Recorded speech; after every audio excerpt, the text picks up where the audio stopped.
Welcome to the Pave Podcast.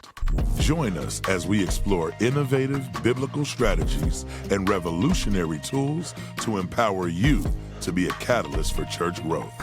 Be inspired by church growth practitioners who are expanding God's kingdom in their communities and around the world.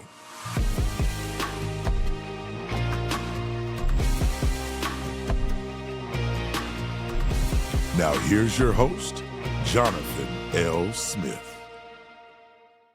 Hey guys, what's up? Welcome to the Pave Podcast, where we help pastors find new paths for church growth. I'm Jonathan L. Smith, the Director of Church Health and Growth with Texas Baptist, also known as the Baptist General Convention of Texas. The Pave Podcast is made possible by your gifts to the cooperative program at Texas Baptist and also by your gifts to the Mary Hill Davis offering. Today, I am honored to have my good friend, Pastor Brent McNeal. Brent is the pastor not too far from where I am. He is down in Midlothian, Texas. He is at Long Branch Community Baptist Church. Pastor Brent, thanks for joining us on the Pave Podcast today.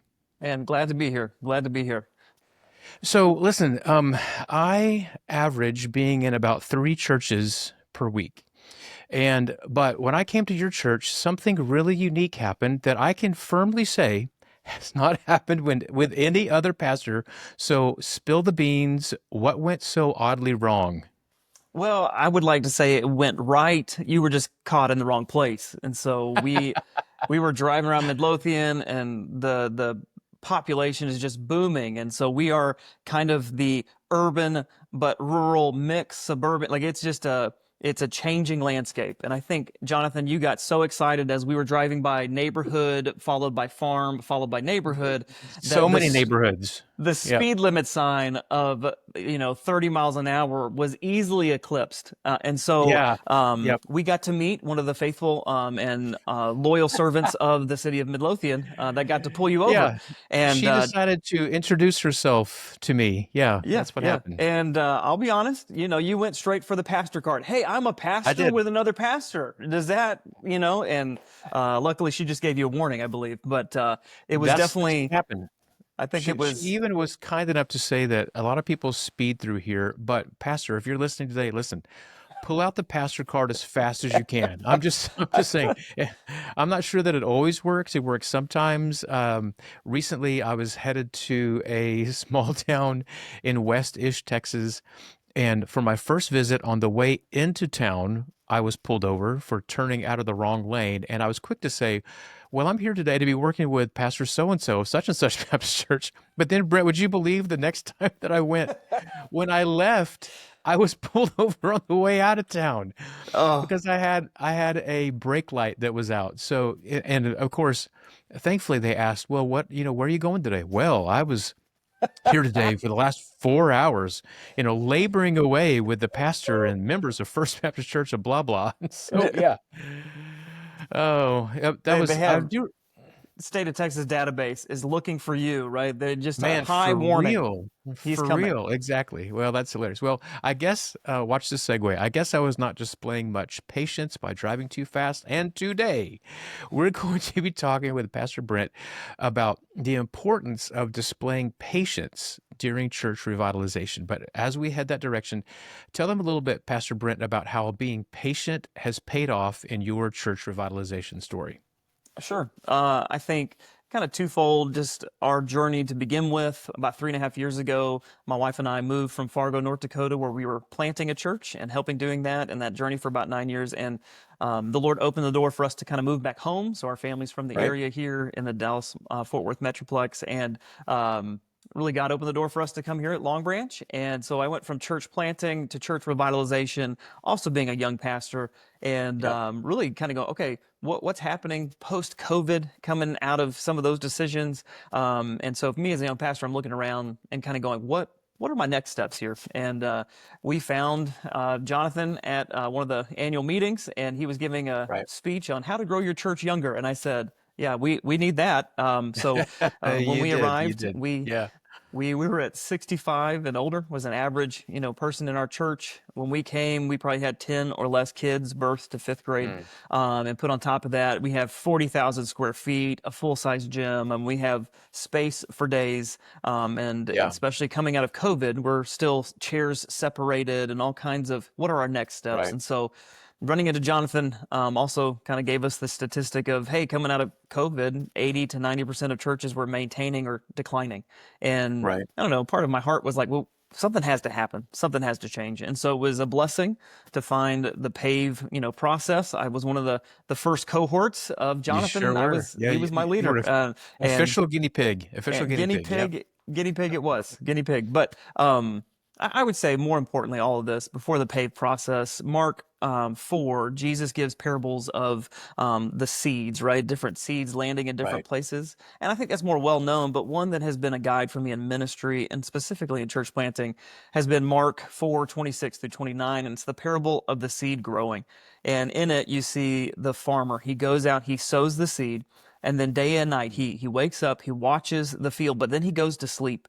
And then the parable, Jesus says, and the ground, the soil produces the crop, right? And then you see the crop come up, it produces, and finally it has fruit. And then the farmer at that point says, go get the sickle, it's time to harvest. And so the farmer goes from prepping and sowing, and then he moves to watching and waiting, not passively. He's waiting. He's looking for the markers of when is it time? And then when it is time, he steps out in obedience. And so I think the Pave process has helped kind of give some of that what to watch for, to answer those questions to begin with. Am I the pastor for this revitalization? But I think the state of the church, kind of the first gathering all the data, was a blessing to me to be patient, because taking a step back, coming into a church, we were only a 30-year-old church plant, but there was stories. There was people that needed to grieve of loss. There was people that had great dreams of what was before and wanted to see it again. And so I think patience helped me come to the conclusion of, well, this is where we were, and helped me to see where we're going. And the journey of patience, counting the cost, to follow Jesus. If you're going to build a tower, what are all the things going to go into it? How much is it going to cost? Yeah. How much is it going to right. cost? And so I think patience has helped us look, okay, what's the next step and the next step. And some of those have been easy steps, right? The landscaping outside. Hey, let's make it look beautiful. Hey, the parking lot. I think we got more celebration in a business meeting when we said we were painting the parking lot stripes. I mean, we had applause. Like it was. That's one of the things we teach in Pave early on is just celebrate some non-controversial wins, things that everyone is going to smile at. In fact, Dr. Paul Powell, God rest his soul, in one of his books said, simply do things that make your people proud. And it was hilarious when I visited you. You had just had that painted, and everyone was so excited that it was painted. But it was progress for them, and it was non-controversial, which is great. So we're talking about why is patience important in revitalization? And it is very important in revitalization. Let's go back to the parable for a moment. So you said really well, he prepared the soil, he planted, then he goes to sleep, right? But then there's a time to harvest. So one of the things I think that pastors need to hear is that waiting seasons are not wasted seasons. Now, you may feel like, and we'll talk about this in a moment, because a lot of pastors want to push fast and want to get a lot accomplished. And we know that churches tend to move fairly slowly. So we have to remind ourselves that our pace is not always the perfect pace, right? So, but Pastor, waiting seasons are not wasted seasons. And it's, as we're recording this, it's springtime. And so I do a little bit of gardening, and to kind of go back to the illusion of what Jesus taught, you may not see anything growing above the surface, but what is happening beneath, right? Can you talk about that for a moment? Like in that patient moment, God is still active. He is still growing some things. Yeah, I look back to, Eugene Peterson talking about discipleship. It's a long obedience in the same direction. And so I think the systematic, I just, even this past week, I had a church member come up to me. Our church is growing, and he comes up and he says, hey, because our church is growing, you're going to go plant a church because you've been talking about evangelism and church planting for like 3 years. And I kind of giggle because I know that, man, the Lord's got to really call me back into church planting for that to be the case. It's just that he has seen the consistent drumbeat of we need to share the gospel. We need to live this out. And I think we see it also. You and I discussed a little bit ago that people grieve in the church revitalization process, and it takes time, but it's a beautiful thing to help brothers and sisters in Christ recognize that that is a journey to go on. And I think as pastors, sometimes we grieve years in advance or than our church members do, if that makes sense. Like sometimes we Yes. can Yep. see it, we can name it, we know the sadness, and we move on and we go, we're ready. But, my first year or two was listening and acknowledging that people were sad and talking to them. When did that person leave? What did they do in the church? But also guiding that grief and to see on the other side. I think you said they're not wasted seasons. There's Yeah. a beautiful, it was probably 18 months in, that we went from grieving when people left to celebrating that they were going and joining another church, right? It was an interesting change, Wow. and Wow. when that happened, this waiting season, I sat back and I was like, thank you, Lord, because I thought that was going to be Yeah. another grieving season. And yet it was a joy that because we're on this mission together, people see this, we're heading in the right direction. That's great. Yeah, patience is important. To go back to what you were saying about the grief idea, um, we don't have the ability to force someone who is grieving because a brother passed away or a spouse passed away or a grandma passed away. Y'all, if you're a pastor, there's no timeline, and we can't increase or decrease their timeline and tell them to get over it. It just does not work that way. It would be incredibly ugly and rude to say that to someone. The same thing is true in a church. Like everyone's grieving timeline, grieving what used to be, even they're kind of pre-grieving of what they perceive, the changes that are coming. The reason patience is important is because we give them the time and the space to grieve well. And we can't move forward when someone dies unless we grieve well. And pastors listening, the church cannot move forward well until they grieve well. And so that kind of season, especially if you are a first-time pastor and you're arriving at a church, the tendency is to want to go really fast.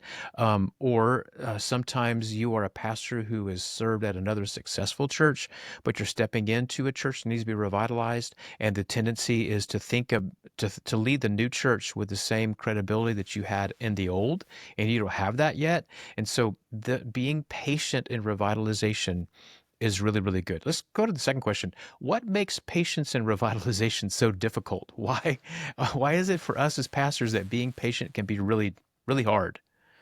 I mean, I think the first one is the timeline that exists because of circumstances.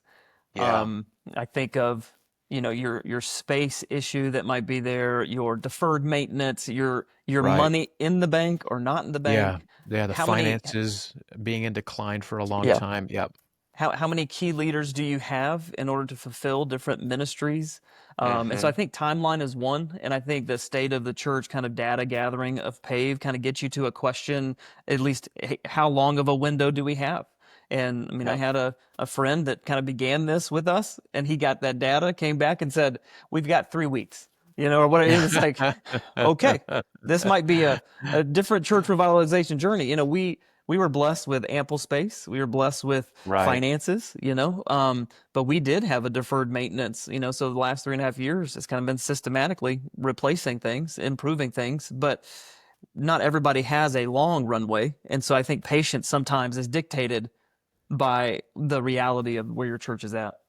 Yeah, in the Pave manual, I wrote about that a lot, Pastor Brent, about how it's logical.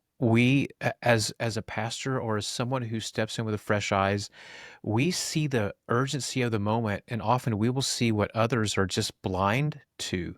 And so it takes time for their eyes to be open. So it's difficult to practice patience and revitalization because pastors and other leaders in the church, they see the urgency of the moment while the church remains lethargic.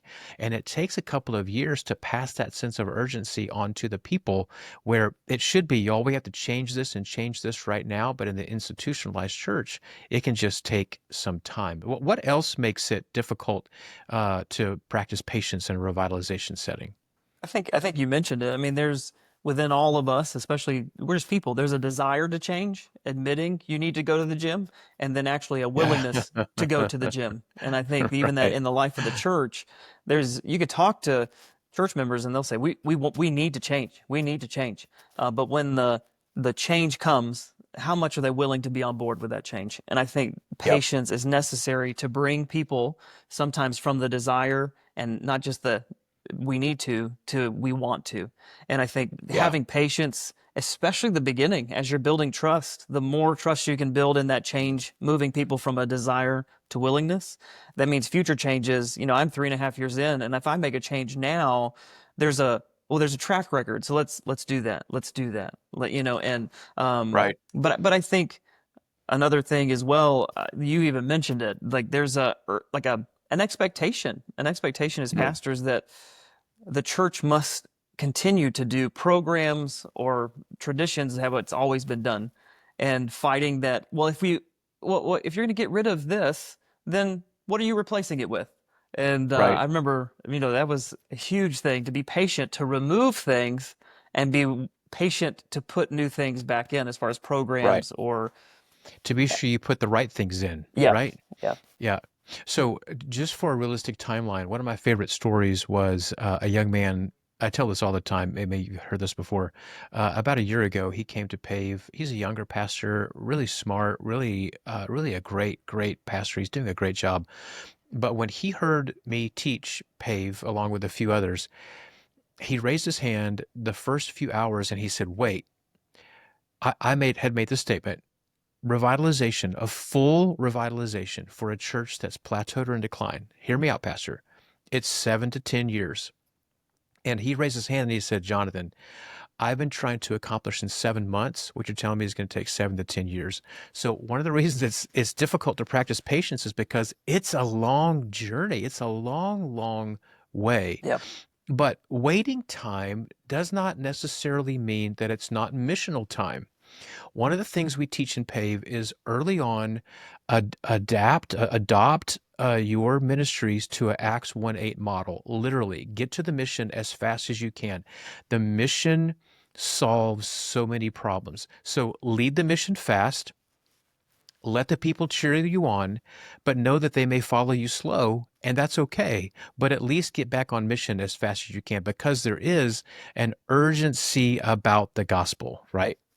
Absolutely. Absolutely. And I would say too, as you are leading the charge, I think one of the PAVE principles is you're not leading them where you aren't already going, right? There So you go. if we're talking about being a disciple maker who's making disciples, Mm, or an evangelist, or a person that's sharing the gospel, how are we doing that personally? And right. How are we I think, displaying it? Yep. yeah, yeah. Yep.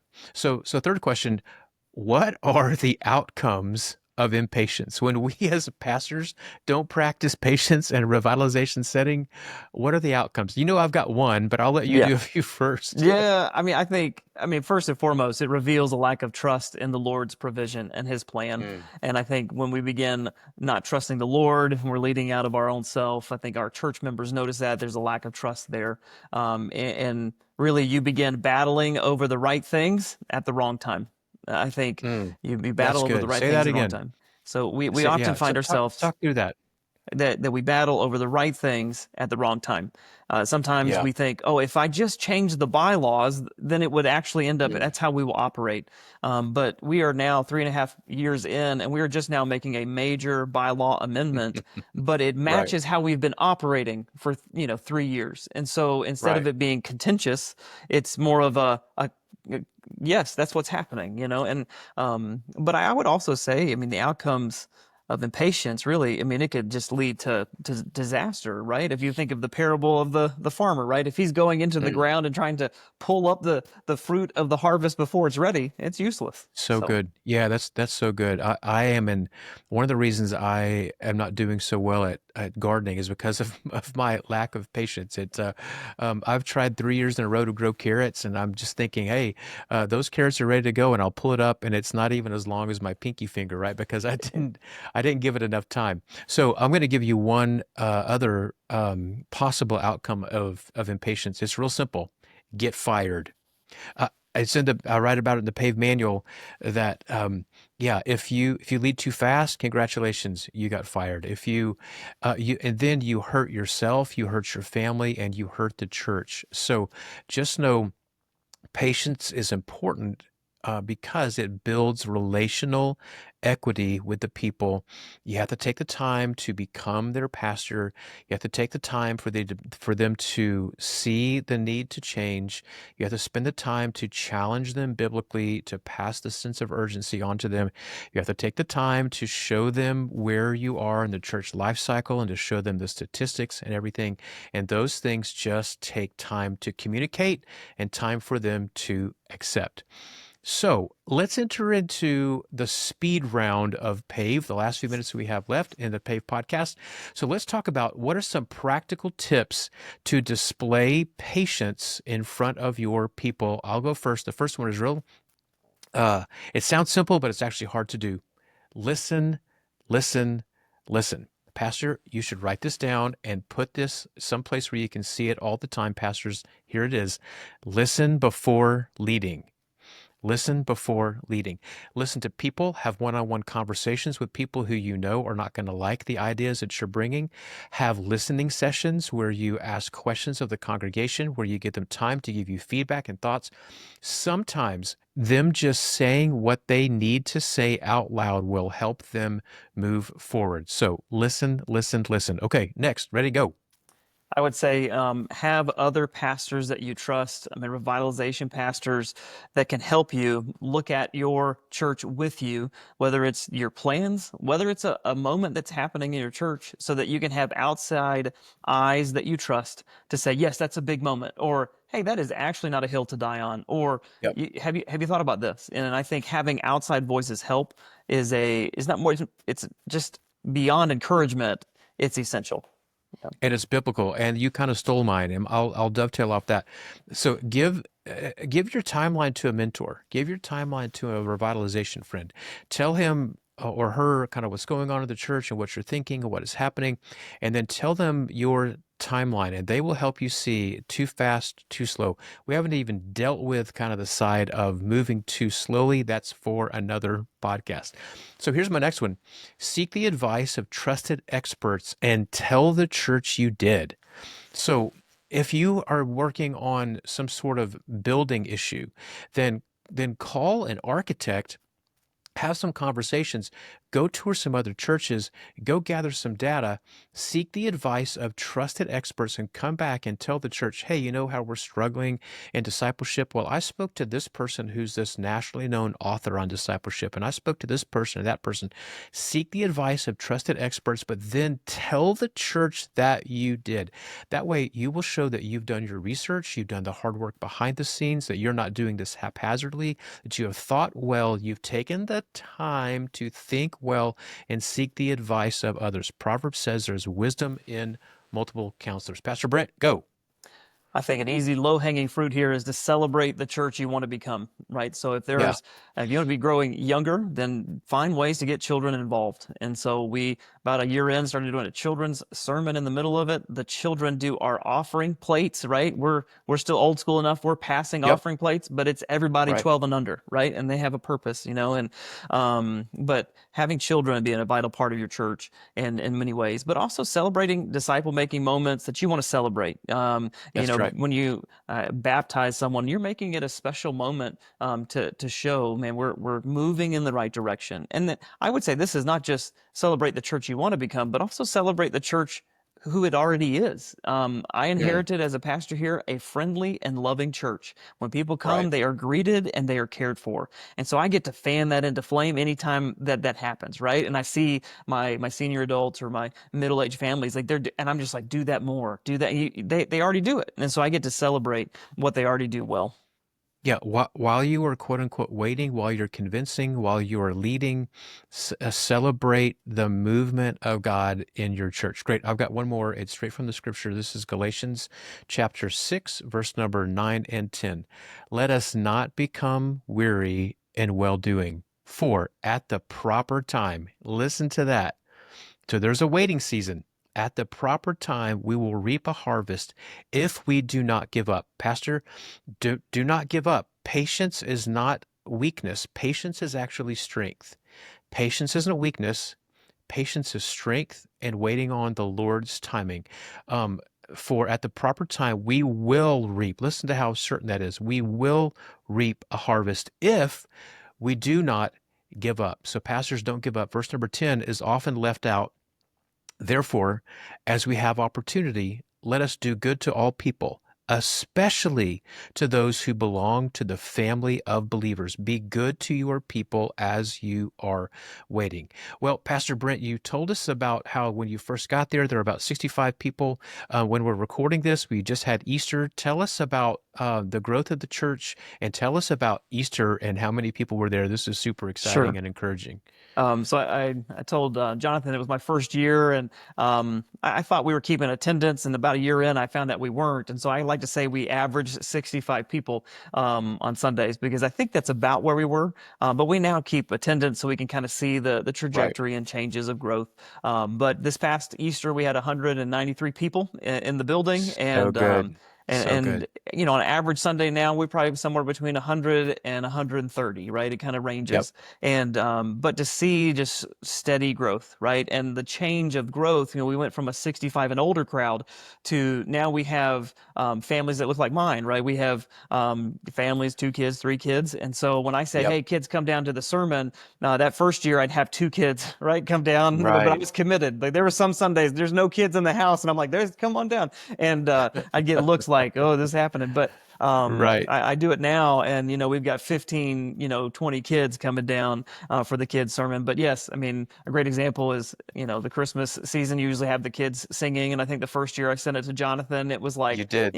8 kids and the Right. 5 teenagers because we're like just put them on stage, and then the next year it was close to 25, in their Right. Christmas garb up there, and so the Lord's been faithful. The Lord's been faithful He for has. us to celebrate these things and to see truly what patience and trusting Him has brought. Yep, that's so good. I always look forward to Christmas time because you'll send that picture and I just have that smile in the background. So not only has the Lord doubled the church in size, but the Lord has grown the church young at the same time, which leads to hope and a future. Well, Pastor Brent, thanks for joining us today. Thanks for being a patient type person and for leading excellently as you have been patient. And I look forward to 3.5 years from now, hearing that the church has doubled yet again under the Lord's power and your good leadership. Everyone, thanks for listening to the Pave Podcast today. Pave is a ministry of Texas Baptist, the Baptist General Convention of Texas. You can learn more about the vast ministry at Texas Baptist by going to txb.org. That's txb.org. You can find so many helps here at Texas Baptist. We have consultants for almost anything that you could face as a church. And if there's something that you need that we don't have an expert in the field, we will find someone to give you the help that you need. So txb.org, and you can learn more about the ministries of Pave by going to txb.org/pave, Pave. That's txb.org/pave. Brent, I've got to make a drive here in a few minutes. Pedal to the metal, brother. We'll see what happens. Thanks everyone for listening. Have a great day. Sounds good.